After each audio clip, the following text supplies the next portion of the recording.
తండ్రి, కుమారుడు, పరిశుద్ధాత్మ అను త్రియేక దేవుని నామమున ఈ ప్రాతకాల ఆరాధన ప్రారంభించుచున్నాను.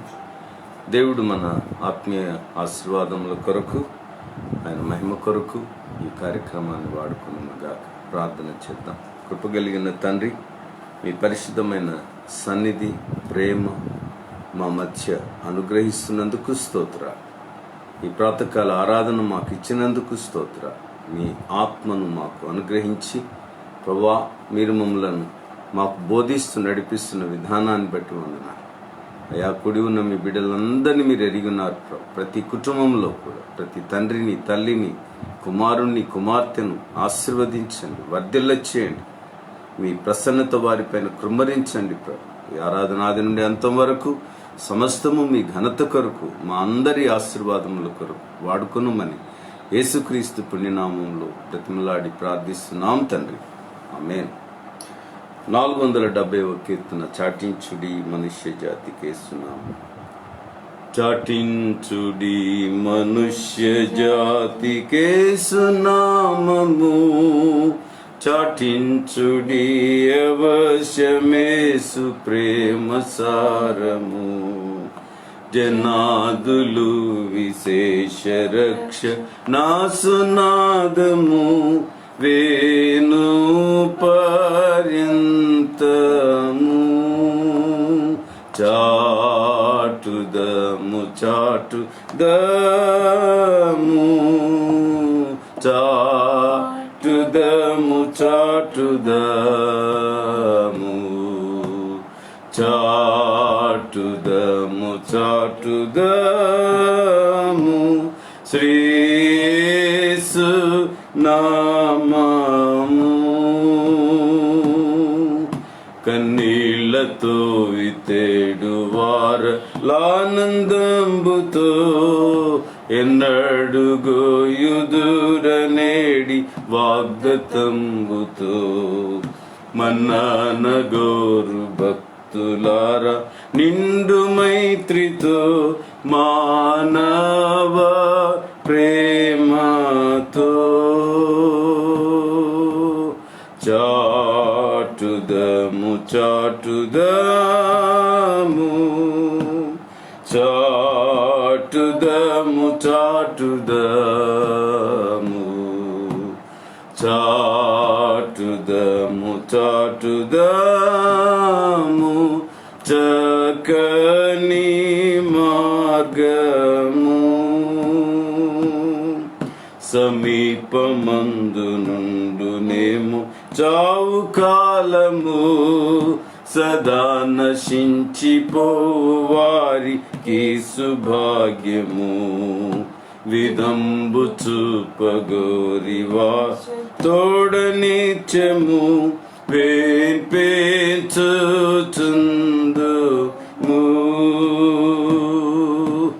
చాటుదము చాటుదము, చాటుదము చాటుదము, చాటుదము చాటుదము. సత్య సువార్తను. తండ్రి యొక్కయు, కుమారుని యొక్కయు, పరిశుద్ధాత్మ యొక్కయు నామమున ఆమేన్. ప్రభువా మమ్మను కనికరింపుము. క్రీస్తు మమ్మను కనికరింపుము. ప్రభువా మమ్మను కనికరింపుము. అపోస్తలుల విశ్వాస ప్రమాణం ఒప్పుకుందాం. భూమి ఆకాశములను సృజించిన సర్వశక్తి గల తండ్రి దేవుని నమ్ముచున్నాను. ఆయన ఏక కుమారుడును మన ప్రభువైన యేసుక్రీస్తు నమ్ముచున్నాను.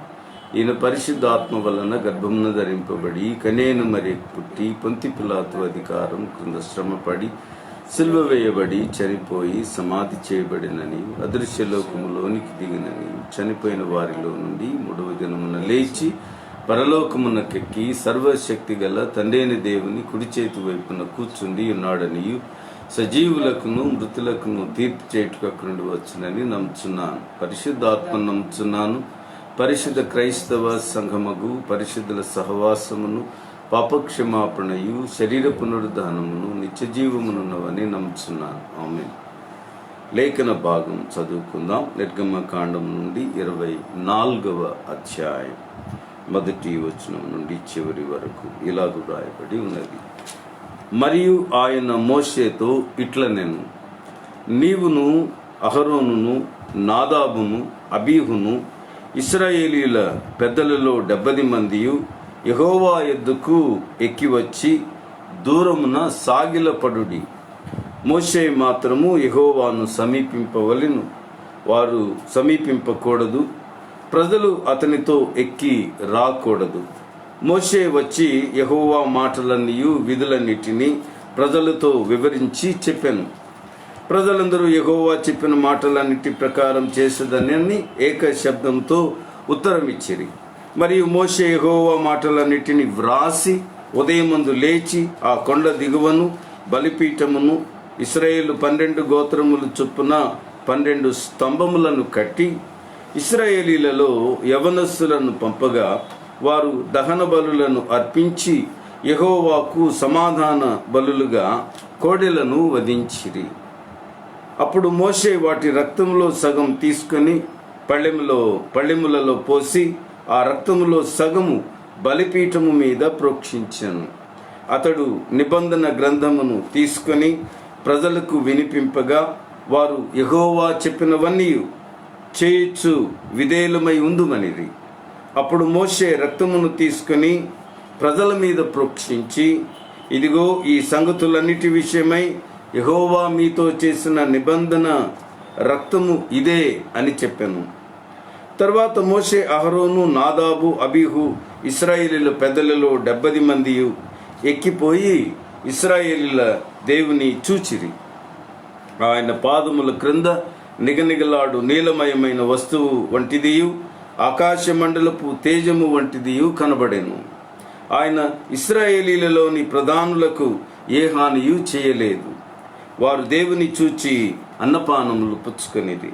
అప్పుడు యెహోవా మోషేతో ఇట్లనెను, నీవు కొండ ఎక్కి నా ఎద్దుకు వచ్చి అచ్చట నుండుము. నీవు వారికి బోధించినట్లు నేను వ్రాసిన ఆజ్ఞలను ధర్మశాస్త్రమును రాతి పలకలను నీకిచ్చేదనగా మోషేయు అతని పరిచారకుడైన యెహోషువయు లేచిరి. మోషే దేవుని కొండ మీదికి ఎక్కెను. అతడు పెద్దలను చూచి, మేము మీ ఎద్దుకు వచ్చు వరకు ఇక్కడనే ఉండుడి. ఇదిగో అహరోనును హూరును మీతో ఉన్నారు. ఎవనికైనను వ్యాజ్యమున్న ఎడల వారి ఎద్దుకు వెళ్ళవచ్చునని వారితో చెప్పాను. మోషే కొండ మీదికి ఎక్కినప్పుడు ఆ మేఘము కొండను కమ్మెను. యెహోవా మహిమ సీనాయి కొండ మీద నిలిచెను. మేఘము 6 దినములు దాన్ని కమ్ముకొనెను. 7వ దినమున ఆయన మేఘముల నుండి మోషేను పిలిచినప్పుడు యెహోవా మహిమ ఆ కొండ శిఖరము మీద దహించు అగ్నివలె ఇశ్రాయేలీల కన్నులకు కనబడెను. అప్పుడు మోషే ఆ మేఘంలో ప్రవేశించి కొండ మీదికి ఎక్కెను. మోషే ఆ కొండ మీద రేయింబవళ్ళు 40 దినములుండే. ఈ లేఖన భాగం ఇంత పర్యంతం. ఈ లేఖనము వివరిస్తున్నటువంటి ప్రాముఖ్యమైన విషయాన్ని మనం గమనిస్తున్నాం. దేవుడు ఇశ్రాయేలీలతో ఈ సీనాయి కొండ మీద నుండి ఆయన, దిగువ ఇశ్రాయేలీలు, వీరి మధ్యవర్తులుగా మోషే అహరోనులు, అలాగే వారితో పాటు మరికొంతమంది పెద్దలు, 70 మంది న్యాయాధిపతులు, వీరందరూ కూడా సమాజ పెద్దలు, వీరందరూ కూడా వారి సమక్షంలో ఇశ్రాయేలీలతో దేవుడు నిబంధన చేసుకుంటున్నటువంటి ఒక ప్రాముఖ్యమైన సంఘటన ఈ అధ్యాయంలో మనం చదువుకున్నాం.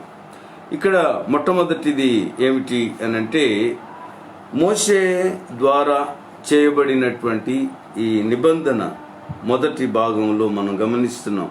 మోషే దేవునికి ఇశ్రాయేలీలకు మధ్య ఒక నమ్మకమైన మధ్యవర్తిగా ఆయన ఇటు దేవునితో మాట్లాడినప్పుడు ప్రజల సంగతులను వివరించటానికి కానీ, అటు ప్రజల దగ్గరికి వెళ్ళి దేవుని సంగతులను మాట్లాడటానికి కానీ ఏది తన సొంత మాటలను కలపక, ఏది తన నిర్ణయాలను ఆయన అనుసరింపక, దేవుడు చెప్పింది ప్రజల దగ్గరికి వెళ్ళి చెప్పడం, ఆయన చేయమని చెప్పిన పనులు నమ్మకంగా చేయడం మనం గమనిస్తాం. అలాగే ప్రజల పక్షముగా దేవుని దగ్గరకు వెళ్ళినప్పుడు కూడా అది కూడా నమ్మకమైనటువంటి వాడుగా అక్కడున్నటువంటి సంగతులను, పెద్దలు చెప్పిన మాటలను దేవుని దగ్గర వివరించినప్పుడు కూడా తన సొంత మాటలు కాక దేవుని దగ్గర నమ్మకమైన ప్రతినిధిగా, దేవునికి ఇశ్రాయేలీయులకు మధ్య ఆయన నమ్మకమైన ప్రతినిధిగా, సేవకుడుగా వాడబడడం మనం గమనిస్తున్నటువంటి ప్రాముఖ్యమైన విషయం. మోషే దేవుని మాటలను ఇశ్రాయేలు ప్రజలకు వివరించాడు. ఆ వివరించినప్పుడు వారందరూ చెప్పారు, మేము ఇది తప్పనిసరిగా మేము నెరవేరుస్తాం, మేము నెరవేర్చక మానము, నువ్వు బోధించినవన్నీ, దేవుడు చెప్పినవన్నీ కూడా మేము వాటిని నెరవేరుస్తామని అన్నారు. 4వ వచనం నుండి మనం గమనిస్తే దేవుని యొక్క నిబంధన, ఇశ్రాయేలీలు దేవునితో నిబంధన చేసుకుంటున్న విషయాన్ని గమనిస్తాం. మోషే యెహోవా మాటలన్నిటినీ వ్రాసి ఉదయమందు లేచి ఆ కొండ దిగువను బలిపీఠమును ఇశ్రాయేలు 12 గోత్రముల చొప్పున 12 స్తంభములను కట్టి, దేవుని యొక్క మాటలు మోషే వచ్చి యెహోవా మాటలన్నిటిని వివరించిన తర్వాత, ఆ రాత్రి గడిపిన తర్వాత తెల్లవారు జరిగినటువంటి సంఘటన మనం ఈ 4వ వచనం నుంచి చూస్తున్నాం. అదేమిటి అనంటే, దేవుడు చెప్పిన మాటలన్నీ వ్రాసి ఉంచాడు, వాటిని వ్రాసి ఉంచుకున్నాడు. తెల్లవారే లేచాడు. రాత్రంతా బహుశా ఆ సంగతులు రాస్తూ ఉండి ఉంటాడు. తెల్లవారు లేచి ఆ కొండ దిగువను, సేనాయి కొండ దిగువను ఒక బలిపీఠము కట్టించాడు. యవనస్తులు ఈ బలిపీఠం కట్టడంలో వారు సహాయపడ్డారు. మోషే నాయకత్వంలో ఒక బలిపీఠం కట్టబడింది యవనస్తుల చేత. రెండవదిగా ఆ 12 గోత్రముల చొప్పున 12 స్తంభములను కూడా ఆయన సినాయి పర్వత ప్రాంతంలో ఆయన దాని దిగువను, కొండ దిగువను 12 నిర్మాణాలు చేశాడు. 12 స్తంభములను కట్టించాడు.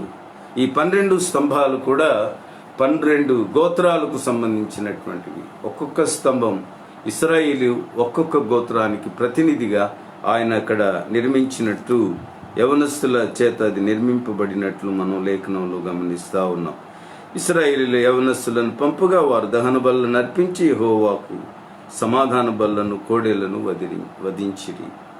బలి అర్పణలలో కూడా యవనస్తులు పాల్గొనినట్లుగా మనం గమనిస్తున్నాం.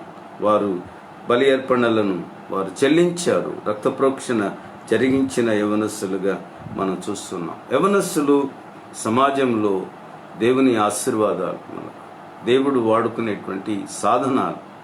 ప్రతి సంఘంలో కూడా దేవుడు మనకు అనుగ్రహించిన, మన కాలంలో అనుగ్రహించబడిన యవనస్తులు దేవుని సాధనాలు. వారు దేవుని సాధనాలుగా వాడబడుట కొరకు సంఘము, కాపరి, పెద్దలు అందరూ కూడా వారిని తృణీకరించకూడదు. ఇది దేవుని ఏర్పాటు, వారిని దూరపరచకూడదు. యవనస్తులు మంచివారు ఉన్నారు, చెడ్డవారు ఉన్నారు, కాదని చెప్పడం లేదు. కానీ మంచివారు, దేవుని యందు భయభక్తులు కలిగిన వారిని ఎంపిక చేసి ఈ పనిలో వారిని నియమించటం అనేది, దేవుని కార్యముల కొరకు వారిని వాడుకొనడం అనేది సంఘం యొక్క ప్రధానమైన బాధ్యత. ఎందుకనంటే వారే భావితరానికి రాబో పెద్దలు, వారు సంఘాన్ని నడిపించేటువంటి సాధనాలు. అందుచేత యవనస్సులుగా వారు ఇంకా సాతాను వారిని ముట్టక మునుపే వారిని దేవుని సాధనాలుగా వాడుకోవడం, దేవుని మహిమార్థముగా వారిని మలచడం, వారు ఇక సాతాను కబంధ హస్తాల వైపు వెళ్ళనీయకుండా దేవుని సహవాసంలోను పరిచర్యలోను వాడబడుట కొరకు యవనస్సులను వాడుకొనడం అవసరం. ఇది పెద్దలందరి బాధ్యత, ఇది గమనించాలి. ప్రతి సంఘములో పెద్దలు, పాదిరి గారుల బాధ్యత ఇది. ఎవరు దేవునికి ఇష్టమైన వారు ఎవరు ఉన్నారో వారిని సమకూర్చి దైవ కార్యాలకు వాడుకోవడం అనేది దేవుడు మనకు నేర్పించినటువంటి పాఠం. ఇశ్రాయేలు జీవితంలో ఇశ్రాయేలు మధ్య జరిగినటువంటి ఏర్పాటు అని జ్ఞాపకం చేస్తా ఉన్నాను. తర్వాత మనం దేవుడు మోషేకు తెలియచేస్తున్నటువంటి ఈ మాటలలో, ఈ మాటలన్నిటిని కూడా ఇశ్రాయేలీలకు వినిపించాడు. అలాగే ఇశ్రాయేలీలు కూడా మేము తప్పనిసరిగా వీటన్నిటిని అనుసరించి నడుస్తామని వారు వాగ్దానం చేశారు. గనుక ఇది నిబంధన కొండ. ఈ సినాయి కొండ ఇశ్రాయేలీలు కూడా దేవునితో నిబంధన చేసుకున్నటువంటి కొండ. ఇది దేవుడు ఇశ్రాయేలీలతో నిబంధన చేసుకోవడం మాత్రమే కాదు, ఇశ్రాయేలీలు కూడా దేవునితో నిబంధన చేసుకున్నటువంటి అనుభవాన్ని, ఈ ఇద్దరి మధ్య స్థిరమైనటువంటి ఈ నిబంధన ఏర్పరచబడినటువంటి నాయకుడుగా మోషేను, అలాగే పెద్దలందరినీ కూడా మనం ఇక్కడ గమనిస్తూ ఉన్నాం. అప్పుడు మోషే రక్తమును తీసుకొని ప్రజల మీద ప్రోక్షించాడు. ఎప్పుడు? వారు వాగ్దానం చేసిన తరువాత అక్కడ ఉన్నటువంటి వాటన్నిటిని కూడా ఆయన రక్త ప్రోక్షణతో ఆ బలి అర్పణ జరిగించబడిన తరువాత బలిపీఠము మీద అలాగే స్తంభముల మీద ఆయన ప్రోక్షించాడు. ఆ తర్వాత ఇశ్రాయేలీలందరూ కూడా ఏకకంఠంతో మేము దేవుడు చెప్పిన మాటలన్నీ కూడా తప్పకుండా నెరవేరుస్తాము అని వారు దేవునితో నిబంధన చేసుకున్నప్పుడు కూడా ఈ రక్తమును తీసి వారి మీద ఆయన ప్రోక్షించి వారిని అభిషేకించాడు అని, ఆ విధంగా దేవుని ప్రజలుగా వారితో దేవుని నిబంధనను స్థిరపరిచాడని చెప్పి మనం ఇక్కడ గమనిస్తూ ఉన్నాం. సో మోషే రక్తమును తీసుకుని ప్రజల మీద ప్రోక్షించి ఇదిగో ఈ సంగతులన్నిటి విషయమై యెహోవా మీతో చేసిన నిబంధన రక్తము ఇదే అని వారి మీద ప్రోక్షించిన తరువాత ఆ రక్తపు మరకలు వారి మీద కనబడుచూ ఉండగా అన్ని లక్షల మంది మీద కూడా ఈ రక్తమును ఆయన ప్రోక్షించి ఆయన చెప్పినటువంటి మాటలు ఏమిటి అనంటే, ఇది నిబంధన రక్తము, మీరు దేవుడు వివరించిన కట్టడలన్నిటినీ కూడా అనుసరించి నడుస్తామని మీరు వాగ్దానం చేసినందుకు ఈ నిబంధన రక్తం ఇది. గనుక మీరు ఒప్పుకున్నారు ఎలాగూ చేస్తామని, ఆ ప్రకారంగా తరతరములు మీ ప్రజలు ఆయన కట్టడలను మాత్రం అనుసరిస్తూ నడుచుకుంటూ వాటిని నెరవేర్చి దేవునిని మహిమపరిచే ప్రజలుగా మీరుండాలని చెప్పి ఈ నిబంధన అక్కడ ఏర్పాటు చేసినట్లుగా గమనిస్తున్నాం. ఇది పాత నిబంధన. ఇది సినాయి పర్వతము దగ్గర ఇశ్రాయేలీలు చేసినటువంటి నిబంధన. ఇది పాత నిబంధన అని మనం పిలుస్తా ఉన్నాం. అనేక నిబంధనలు జరిగాయి. ఆదాము మొదలుకొని ఎవరికి వారే వ్యక్తిగతమైనటువంటి నిబంధన జరిగించుకున్నవారు.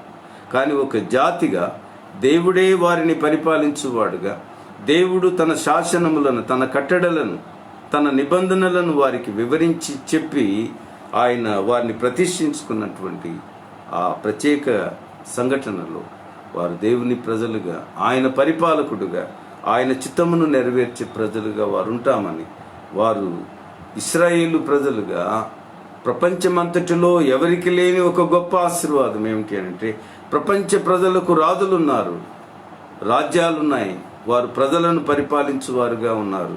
కానీ ఇశ్రాయేలీలకు మాత్రమే వారి దేవుడే వారి రాజు, వారి దేవుడే వారి చక్రవర్తి. ఆయన వారికి తన నిబంధనలను ఏర్పాటు చేశాడు. ఇంకా ప్రపంచ దేశాలలో ప్రపంచ ప్రజల మధ్య ఇంకా ఇలాంటి నిబంధనలు ఏర్పరచబడక ముందే దేవుడు ఇశ్రాయేలీలకు తన నిబంధన వారికి వివరించి వారిని తన ప్రజలుగా, తన దేశ లేక తాను పరిపాలించే ప్రజలనుగా వారిని ప్రతిష్ఠించుకున్నాడు అని ఈ లేఖన భాగంలో మనం గమనిస్తున్నాం. 11వ వచనంలో ఒక మాట మనం చూస్తున్నాం. 9వ వచనం, మోషే, అహరోను, నాదాబు, అబీహు ఇశ్రాయేలీల పెద్దలలో 70 మంది అప్పుడు వారు పర్వతము మీదకు ఎక్కి వెళుతూ ఉన్నారు. ఎక్కి వెళ్ళిన సందర్భంలో 11వ వచనంలో ఆయన ఇశ్రాయేలీలలోని ప్రధానులకు ఏ హానియు చేయలేదు. ఎందుకనంటే ఆ కొండ దిగువను ముట్టితే కూడా వారికి అది ప్రాణాపాయమని దేవుడు ముందుగానే వారికి హెచ్చరిక చేసి ఆ విధంగా వారు ఆ పర్వతమును సమీపించకుండా దేవుడు కట్టడలు ఏర్పాటు చేశాడు, లేదా వారికి ఆ భద్రత ఏర్పాటు చేశాడు. ముట్టుకున్నవాడు చనిపోతాడని కూడా ముందుగానే దేవుడు హెచ్చరిక చేశాడు. ఆయన మహాప్రభావము, ఆ శక్తి ఒక కరెంటు తీగను ముట్టుకుంటే ఎలా అది మనుష్యుల ప్రాణమును హరించగలదో దానిని దేవుడు వారికి ముందుగానే చెప్పాడు. ఆయన దిగి వచ్చినటువంటి, ఆయన ఆసీనుడై ఉన్నటువంటి పర్వత శిఖరము మీద ఆయన ఉన్నాడు, వారికి బోధిస్తూ ఉన్నాడు. ఆ దిగువ వారు ముట్టుకున్నప్పుడు ఆ శ్రేష్టమైన శక్తి వారిని తాకి చనిపోయే ప్రమాదం ఉంది. అందుచేత వారిని ఆ కొండ దిగువ కూడా ముట్టుకోవడానికి వీలు లేదు అని చెప్పి ఆయన చెప్పాడు. కానీ దేవుడు ప్రత్యేకంగా పిలుచుకున్నటువంటి యవనస్తులకు మాత్రం ఆ శక్తి వారికి ఇచ్చాడు. ఏ హాని చేయకుండా ఆ తాకిడి, ఆ విద్యుత్ తాకిడి, వారు దాని వలన మరణించకుండా వారికి ఆ కృప అనుగ్రహించబడింది. మోషే అలవాటు పడ్డాడు, అహరోను కూడా అలవాటు పడిన వాడే. ఇక నాదాబు, అబీహులు వారు, అలాగే 70 మంది ఇశ్రాయేలు పెద్దలు, వీరికెవరికి కూడా ఏ హాని జరగలేదు అని చెప్పి మనం గమనిస్తూ ఉన్నాం. తర్వాత ప్రియులరా, ఆయన ఆ విధంగా వారిని అంగీకరించాడు. అప్పుడు యెహోవా మోషేతో ఇట్లా, నేను 12వ వచనానికి వస్తున్నా, నీవు కొండ ఎక్కి నా ఎద్దుకు వచ్చి అచ్చట నుండుము. కొండ శిఖరానికి వెళ్ళాలి. ఇప్పుడు మోషే ఈ దిగువ, ఇక్కడ అహరోను, నాదాబు, అబీహు, వారితో పాటు 70 మంది ఇశ్రాయేలు పెద్దలు వారు ఉండిపోయారు ఈ దిగువను. ఆ కొండ శిఖరమునకు దేవుడు సెలవిచ్చిన రీతిగా మోషే బయలుదేరి వెళ్తున్నాడు. ఎందుకు వెళ్తున్నాడో కూడా, ఎందుకు రమ్మన్నాడో దేవుడు చెప్పాడు. ఇంకొక విషయం మనం గమనించాలి. వారు దేవుని చూచిరి అని వ్రాయబడి ఉంది 10వ వచనం. ఇశ్రాయేలీలు దేవుని చూచిరి. దేవుని యొక్క ఆ మహోన్నతమైన రూపం వారు చూడలేదు, కానీ వారు చూచిన దానిని వివరించాడు గ్రంథకర్త మోషే. ఏంటది? ఆయన పాదముల క్రింద నిగనిగలాడు నీలమయమైన వస్తువు వంటిది.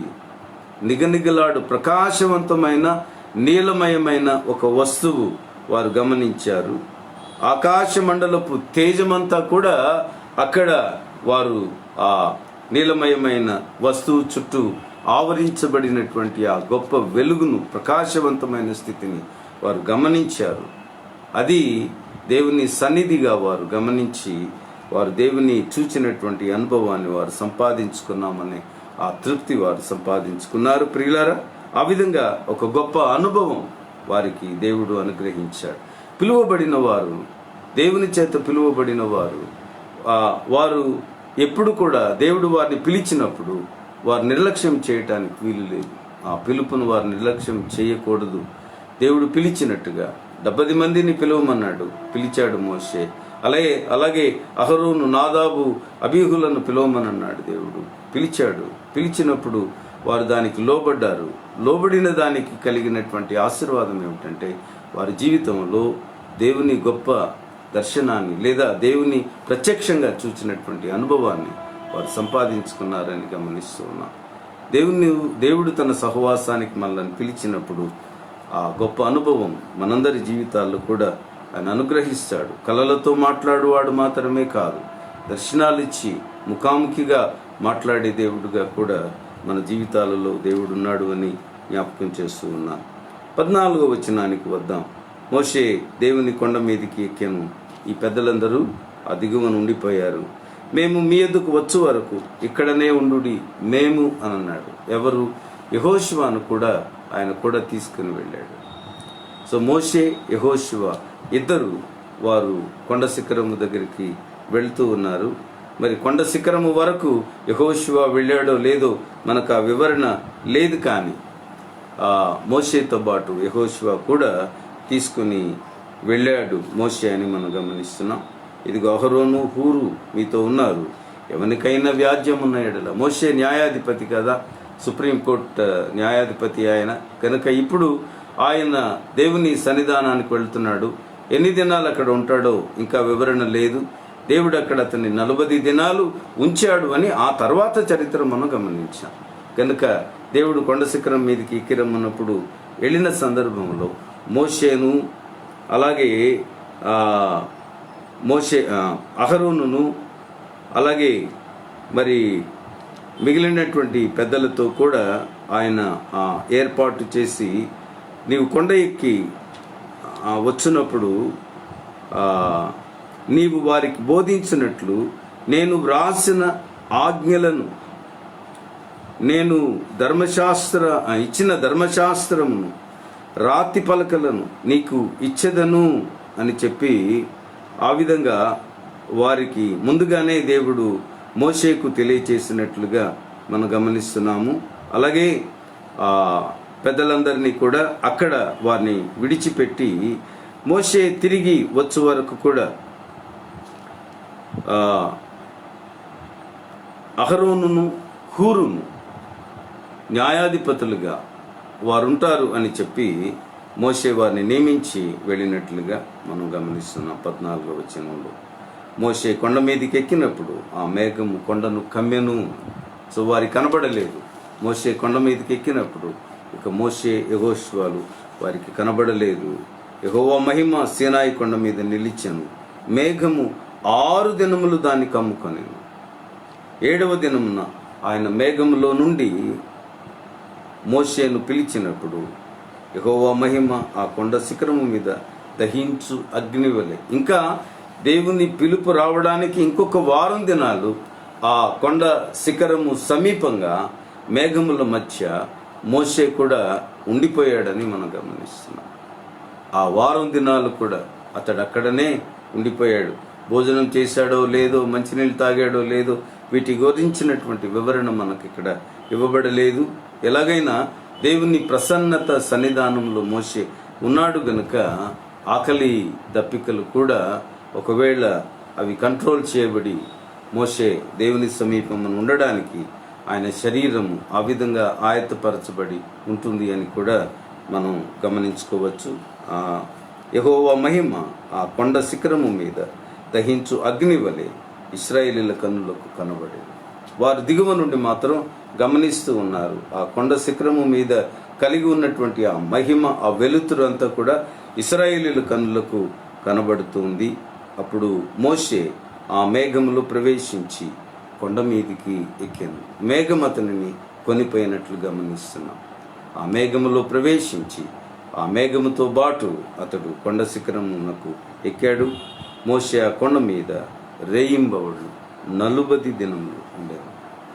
40 రాత్రులు 40 పగళ్ళు అతడు ఆ కొండ మీదనే గడిపి దేవుని ఆజ్ఞ పలకలను సంపాదించుకున్నాడని మనం చూస్తున్నాం. దైవ సహవాసం ఎంత గొప్పదో, ఒక వ్యక్తి జీవితంలో, ఒక సామాన్యుని జీవితంలో ఎంత ప్రభావవంతమైనదో ఈ అధ్యాయం మనకు నేర్పిస్తుంది. అది కూడా వారికి ఉన్నటువంటి దేవునితో వారికి ఉన్న అనుబంధం యొక్క గొప్పతనాన్ని బట్టి, నిష్పత్తిని బట్టి వారు ఎంతవరకు ఎదగగలరో, ఎంతవరకు దేవునితో సహవాసం చేయగలరో దాని గురించిన ఒక గొప్ప విషయం కూడా మనకు బోధించబడింది. 70 మంది పెద్దలు, అలాగే అహరోను, నాదాబు వంటి వారు, వీరు ఒక స్థాయి వరకు వెళ్ళగలిగారు. అక్కడనే వారు ఆపబడ్డారు అని గమనిస్తాం. వారిని దాటి మోషేయు యెహోషువయు ముందుకు వెళ్ళారు. ఆ మోషే ఇంకా అత్యధికమైన స్థాయికి వెళ్ళక ముందు యెహోషువ కూడా ఆగిపోయాడు అని మనం గమనిస్తాం. యెహోషువ యొక్క స్థాయి మిగిలిన వారి స్థాయి కంటే కూడా అధికమైనటువంటి స్థాయిగానే గమనించిన మోషే పొందినటువంటి స్థాయిని అతడు చేరుకోలేదు అని మనం గమనిస్తామన్న సత్యం. ఆ తరువాత యెహోషువను దాటి మోషే ఉన్నత శిఖరానికి వెళ్ళాడు. అత్యున్నతమైన శిఖరంలో దేవుని గొప్ప వెలుగులో అతడు ఆ అనుభవాన్ని సంపాదించుకునే కృప దొరికింది. ఇశ్రాయేలు ప్రజలు ఆ వెలుగు దగ్గరకు వస్తే వారు ఆ కొండ చివరను ముట్టుకుంటే చాలు వారు చనిపోతారు. వారిని దాటి కొంతమందికి అవకాశం ఇవ్వబడింది. వారిని దాటి యెహోషువకు అవకాశం ఇవ్వబడింది. యెహోషువను దాటి మోషేకు అత్యున్నతమైన సహవాసం దేవుని యందు అనుగ్రహించబడింది. ప్రార్థనా శక్తి మానవుని శక్తిమంతునిగా చేస్తుందండి ప్రియులరా. దేవుని వాక్యానికి లోబడి విధేయత కనబరిచే శక్తి మరింత సమీపంగా దేవుని దగ్గర చేరడానికి, సన్నిహితమైన సంబంధం ఏర్పరచుకోవడానికి అవకాశాన్ని ఇస్తాయి. ఈ రెండు కూడా దేవుని వాక్యమునకు లోబడుట, అనుదిన ప్రార్థన దేవుని సన్నిధిలో వారు కలిగి ఉండుట వారిని శక్తిమంతులనుగా చేస్తుంది. దేవుడు పిలిచిన చోటి వరకు కూడా ఆ శ్రేష్టమైన అనుభవాన్ని వారు పొందుకునే వరకు ఆ గొప్ప శక్తి సంపన్నత వారికి అనుగ్రహించబడుతుంది. వ్యక్తిగత జీవితాలలో ఈ గొప్ప ఆశీర్వాదం మనం కూడా గమనించుకొని దేవునితో సహవాసములో బలపరచబడటం అవసరమని మనవి చేస్తున్నాను. రెండవది, దేవుడు వారితో ఇప్పుడు ఆ పాత నిబంధన స్థిరపరిచాడు. వారికి ఆయన కట్టడలన్నీ వివరించిన తరువాత అప్పుడు ఆయన 10 ఆజ్ఞలు రాయబడే పలకలను తీసుకొని రావడానికి మోషేని పిలిచినట్లు గమనిస్తున్నాం. ఎందుకంటే ఆ వ్రాయబడిన పలకలు వారి మధ్య ఉండడం అవసరం. వ్రాయబడిన పలకలు వారి మధ్య ఉండడం అవసరం. స్థిరమైనటువంటి దేవుని ఏర్పాటు అది. మాటల మధ్య ఉండేటువంటిది మాటలలో, వినికిడిలో ఉంటుంది, ఆచారంలో ఉంటుంది. కానీ వ్రాయబడినటువంటిది స్థిరముగా వారి మధ్య నిబంధనగా, కట్టడగా ఉంటుంది. కనుక ఆ వ్రాయబడిన పలకల కొరకు సినాయి పర్వత శిఖరానికి మోషే వెళ్ళాడు. దేవుడి వాక్యాన్ని దీవించునుగా. ప్రార్థన చేద్దాం. కృపగలిగిన తండ్రి, ఉదయకాలం మీరు ఇచ్చిన వాక్యం కొరకు వందనాలు. మీతో సన్నిహితమైన సంబంధంలో ఎదుగుట ప్రతి మనుష్యునికి ఇవ్వబడిన గొప్ప భాగ్యవంతమైన స్థితి ప్రభు. నాయన, దానిని ప్రతి వ్యక్తి గమనించుకొని ప్రార్థనలో బలపరచబడుచు మీకు సమీపముగా ఎదిగేటువంటి కృపలను ఇదిగో నాయన, ఈ వాక్యం వింటున్న వారందరికీ, సహవాసంలో ఉంటున్న వారికి అందరికీ, మా సంఘ కుటుంబాలన్నిటికీ అనుగ్రహించమని ప్రార్థిస్తున్నాం. దినాశీర్వాదాలతో మమ్మల్ని దర్శించి ఆశీర్వదించండి. ప్రభావ మా దేశమును, మా రాష్ట్రమును దీవించండి, క్షేమం ఇవ్వండి. ప్రతి విధమైన కష్ట నష్టములు, రుగ్మతలు, వ్యాధులు, నాయన వైరస్సులు, వీటన్నిటిని గద్దించి దూరపరచండి. వాటి శక్తిని సమూల నాశనం చేయండి ప్రభు. మీ ప్రభావవంతమైనటువంటి వాక్కును ప్రపంచమంతటికి పంపించండి. బాధింపబడుతున్న ప్రతి దేశాన్ని కాపాడండి నాయన. ఈ అనుభవం ప్రకారం అనేక దేశాల ప్రజలు మారు మనసు పొంది నిజమైన దేవుడు అయిన నీ యందు భయభక్తులు నిలిపి జీవించినట్లు ఆశీర్వదించమని ప్రార్థిస్తున్నాం. ఎవరెవరు మా ప్రార్థన కోరి ఉన్నారో బిడ్డలందరినీ కూడా పేరు పేరు దీవించండి అయ్యా, కృప చూపించండి అయ్యా. వారికి కావాల్సిన ఆశీర్వాదాలు ఇవ్వండి, క్షేమం ఇవ్వండి, ఆరోగ్య బలములు ఇవ్వండి, కష్ట నష్టములు దూరపరచండి, కృప చూపించమని ప్రార్థిస్తున్నాం. ఇది నీ దేవునితో మమ్మల్ని నింపి పంపించమని యేసుక్రీస్తు పుణ్యనామంలో బ్రతిమలాడి ప్రార్థిస్తున్నాము తండ్రి, ఆమేన్. పరలోకమందున మా తండ్రి, నీ నామం పరిశుద్ధపరచబడుగాక, నీ రాజ్యం వచ్చుగాక, నీ చిత్తం పరలోకమందు నెరవేరుచున్నట్లు భూమి యందు నెరవేరును గాక. మా అనుదిన ఆహారం నేడు మాకు దయచేయము. మేడల అపరాధం చేసిన వారిని క్షమించిన ప్రకారం మా అపరాధములు క్షమించు. శోధనలోనికి తేకాదృష్టిని మమ్మల్ని తప్పించు. రాజ్యం, శక్తి, మహిమ నిరంతరం నీవే. ఆమేన్. తండ్రి దేవుని ప్రేమ, ప్రభువైన కృపా, పరిశుద్ధాత్మ దేవుని అన్యోన్య సహవాసం సదా మీకు తోడుగా నుండి ఆశీర్వదించి వర్ధిల్ల చేయను గాక. ఆమేన్.